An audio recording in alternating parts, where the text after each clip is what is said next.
محترم ناظرین کرام، السلام علیکم ورحمۃ اللہ وبرکاتہ۔ جیسا کہ ہم سب جانتے ہیں کہ ہمارا ملک ہندوستان تو اولیاء کرام، صوفیاء کرام اور بزرگان دین کی سرزمین ہے۔ یہاں ایک سے بڑھ کر ایک اللہ والے پیدا ہوئے ہیں۔ ہندوستان کی دھرتی میں سینکڑوں غوث، قطب، ابدال، مخدوم اور مجذوب آئے ہیں اور نہ جانے کیسے کیسے بلند مرتبے والے اللہ کے دوست تشریف فرما ہیں، جن میں سلطان الہند حضرت خواجہ غریب نواز، سلطان المشائخ حضرت خواجہ نظام الدین اولیاء، سلطان المحققین حضرت مخدوم جہاں امام شیخ شرف الدین احمد یحییٰ منیری رحمۃ اللہ تعالی علیہم اجمعین جیسے اکابر اولیاء کرام ہیں، اور اولیاء کرام کا یہ سلسلہ قیامت تک قائم رہے گا۔ انہی اولیاء کاملین میں ایک نام حضرت سیدنا شیخ عبد الرزاق عرف دیوانہ شاہ بابا رحمۃ اللہ تعالی علیہ کا بھی ہے، جو بابا حضور کے نام سے مشہور و معروف ہیں۔ آپ کا مزار مبارک ہندوستان کے اسٹیٹ راجستھان کے قصبہ کپاسن شریف میں واقع ہے، اور یہ کپاسن شریف چتوڑ گڑھ ضلع میں واقع ہے۔ حضرت بابا صاحب رحمۃ اللہ تعالی علیہ کی ولایت ان کی حیات ظاہری میں ہی مشہور ہو چکی تھی، اور آپ کی بارگاہ گوہربار میں لوگوں کا ہجوم رہا کرتا تھا۔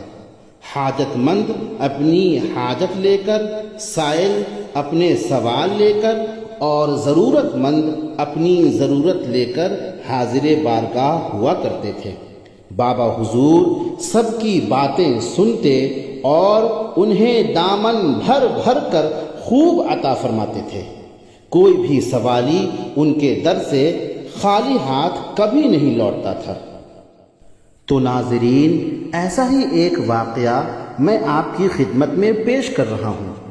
ماجرا کچھ یوں ہے کہ ایک مرتبہ بابا حضور بڑے خوش تھے اور عالم موج یعنی عالم جذب میں تھے۔ اتنے میں ایک مرید قاسم منگلیا نے دیکھا کہ آج تو بابا حضور عالم جذب میں ہیں، عالم موج میں ہیں، یعنی آج ان کی بارگاہ میں جو کچھ عرض کیا جائے گا آپ ضرور اسے عطا فرمائیں گے۔ تو اس قاسم منگلیا نے بابا حضور کی خدمت میں عرض کی کہ حضور مجھے بھی کچھ عطا فرمائیے۔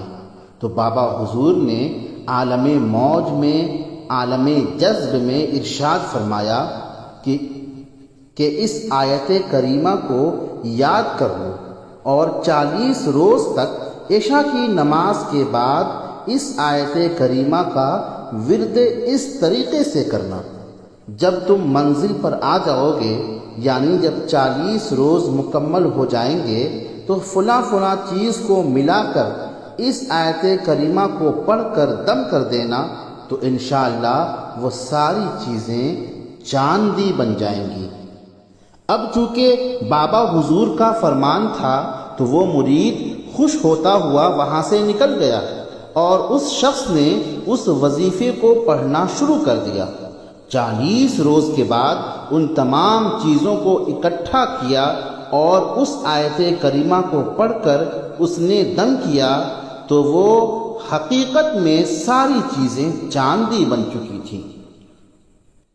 اس شخص نے وہ چاندی لی اور بازار جا کر اس چاندی کو فروخت کر ڈالا، بیچ ڈالا، اور اس چاندی کے بدلے میں اسے ڈھیر سارے روپے پیسے حاصل ہوئے۔ چونکہ وہ شخص پہلے غریب تھا، مسکین تھا اور پریشان حال رہتا تھا، لیکن اب وہ شخص آرام کے ساتھ زندگی بسر کرنے لگا، آرام کے ساتھ کھانے پینے لگا، اور کسی چیز کی اسے ضرورت ہوتی تو اسی طرح چاندی بنا کر بازار لے جاتا اور اس کے بدلے روپے حاصل کر لیتا۔ دھیرے دھیرے سے وہ شخص بابا حضور کی صحبت سے دور رہنے لگا، کیونکہ اس کا مطلب حل ہو چکا تھا۔ وہ چاہتا تھا کہ وہ امیر کبیر ہو جائے، اور اس کے لیے اس کو وظیفہ مل چکا تھا اور اس کا حل بھی اسے مل چکا تھا، اسی لیے بابا حضور کی خدمت میں اب بہت کم آنے جانے لگا۔ ایک روز کیا ہوا کہ بابا حضور کا گزر اس اپنے پرانے خادم اور پرانے مرید قاسم کے مکان کی جانب سے ہوا، تو حضور بابا صاحب نے کیا دیکھا کہ قاسم کے گھر کے آنگن میں مرغے مرغیاں میوے کھا رہی ہیں، یعنی کاجو بادام کھا رہی ہیں۔ تو بابا حضور ایک دم سے ٹھہر گئے اور اپنے مرید کو آواز دی۔ اتنے میں تیزی کے ساتھ وہ مرید حضرت بابا حضور کی خدمت میں حاضر ہوا، تو بابا حضور نے ارشاد فرمایا کہ یہ مرغے مرغیاں کیا کھا رہی ہیں؟ تو اس شخص نے جواب دیا کہ حضور یہ کاجو اور بادام کھا رہی ہیں۔ اس پر بابا حضور نے ارشاد فرمایا کہ یہ غذا تو اعلیٰ ترین غذا ہے، اور یہ غذا اللہ تعالیٰ نے تو انسانوں کے لیے بنائی ہے، اور تم جانوروں کو کھلا رہے ہو۔ اس بات پر اس شخص نے جواب دیا کہ میرے پاس تو پیسوں کی کوئی کمی ہے نہیں، اور اگر یہ کاجو بادام کھائیں گے تو ان کا گوشت بہت لذیذ ہوگا۔ یہ سن کر بابا حضور نے کافی افسوس ظاہر کیا اور ارشاد فرمایا کہ اچھا چلو ٹھیک ہے، اور بابا حضور اپنے گھر جا کر اپنے حجرے میں آرام فرمانے لگے۔ اس کے بعد اس شخص نے چاندی بنانا چاہا، لیکن چاندی بن نہیں سکی۔ اس نے وہی وظیفے پڑھے، وہی آیت کریمہ پڑھی، انہی سب چیزوں کو اکٹھا کیا، پھر جیسے دم وہ پہلے کرتا تھا اسی طریقے سے اس نے دم کیا، لیکن پھر بھی اس ترکیب سے وہ چاندی بنانے میں ناکام رہا۔ جب اس شخص کو اس بات کا یقین ہو گیا کہ 1000 کوشش کے باوجود وہ چاندی نہیں بنا پا رہا ہے اور اس سے چاندی نہیں بن پا رہی ہے، تو پھر وہ دوڑا بابا حضور کی خدمت میں حاضر ہوا اور عرض کرنے لگا کہ حضور میں چاندی نہیں بنا پا رہا ہوں۔ تو بابا حضور نے ارشاد فرمایا کہ تم عمل بھول گئے ہوگے۔ تو اس نے عرض کی کہ بابا حضور مجھے عمل یاد ہے، اور اس شخص نے سارا عمل اور سارا وظیفہ من و عن جیسا کہ بابا حضور نے سکھایا تھا پڑھ کر سنا دیا۔ تب آپ نے ارشاد فرمایا کہ یہ اللہ کی مرضی ہے، اس میں میں کیا کر سکتا ہوں؟